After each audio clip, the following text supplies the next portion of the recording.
So hi friends, ఎలా ఉన్నారు మీరంతా? ఐ హోప్ మీ అందరూ బాగానే ఉంటారు, బాగానే ఉండాలని కోరుకుంటానండి.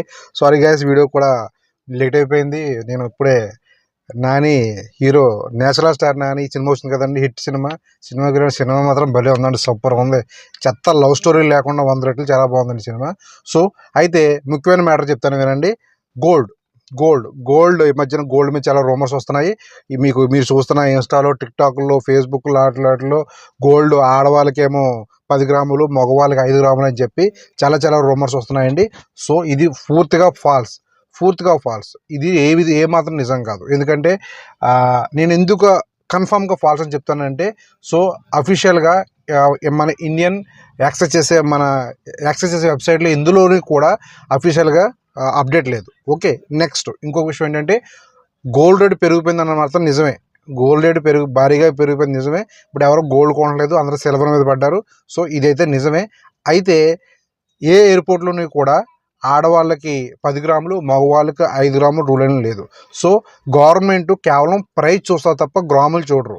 అంటే మగవాళ్ళు 20 గ్రాములు, ఆడవాళ్ళు 40 గ్రాములు అప్పుడున్న రేటుని బట్టి. కానీ యాజ్ ఏ గవర్నమెంట్ అయితే మగవాళ్ళకి 50,000 రూపాయల బంగారం, ఆడవాళ్ళు ₹1,00,000 బంగారం. అది ఎన్ని గ్రాములైనా అనవసరం. సో అది 3 గ్రాములు కావచ్చు, 10 గ్రాములు కావచ్చు, 30 గ్రాములు కావచ్చు. సో మగవాళ్ళకి 50,000 రూపాయల బంగారం ట్యాక్స్ లేకుండా, ఆడవాళ్ళకి ₹1,00,000 బంగారం వితౌట్ ట్యాక్స్ కడతాండి, ఎంత అని తెచ్చుకోవచ్చు. అది పర్సనల్ మ్యాటర్. సో అయితే ఇది పూర్తిగా రూమర్ అండి. అయితే ఈ మధ్యన చెన్నై ఎయిర్పోర్ట్లో ఒక ఫ్యామిలీ ఇబ్బంది పడ్డారు అని నాకు తెలిసింది. వాళ్ళ దగ్గర ₹1,00,000 పైన కట్టించుకున్నాను తెలిసింది. సో చెన్నై ఎయిర్పోర్ట్లోనే కాదు, యాజ్ ఏ మా స్టాక్ మార్కెట్ గ్రూప్లో మెంబరే కూడా ₹1,00,000 చిల్లర కట్టించారు.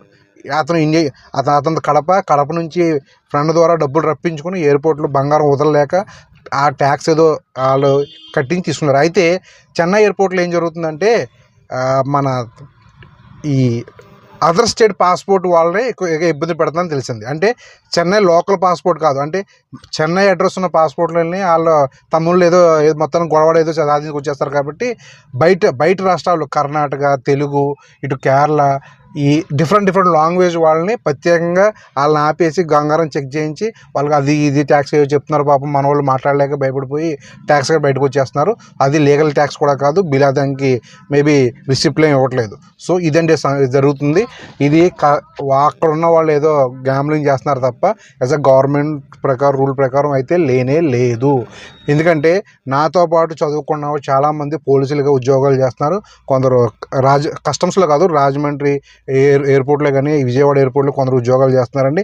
వాళ్ళు బాగా చదువుకున్నారు అనడానికి వాళ్ళ నిదర్శనం, చదువుకోలేదు అనడానికి నేను నిదర్శనం, అంతే తేడా. సో అది మా ఫ్రెండ్స్ వాళ్ళని ఎంక్వైరీ చేశాను, అటువంటి రూల్ ఎక్కడా లేదు. సో అంటే కస్టమ్స్ వాళ్ళకి ఎయిర్పోర్ట్లో పనిచేస్తానంటే కస్టమ్స్ వాళ్ళు పరిచయం ఉంటుంది కదా, కలిసి డ్యూటీ చేస్తారు కాబట్టి అలాంటి వాళ్ళని అడిగి వాళ్ళు చెప్పారు నాకు, అటువంటి రూల్ ఏమీ లేదు. సో ఉన్న రూల్ అదే, గవర్నమెంట్ అమౌంట్ మాత్రమే చూస్తుంది. మగవారికి 50,000, ఆడవారికి 1,00,000. ఇది కన్ఫామ్ న్యూస్. ఓకే, ఇందులో ఏ డౌట్ లేదు. ఎవరు కూడా ఈ పిచ్చి వీడియోలు, పిచ్చి మెసేజ్లు ఇవన్నీ చూసి నమ్మొద్దండి.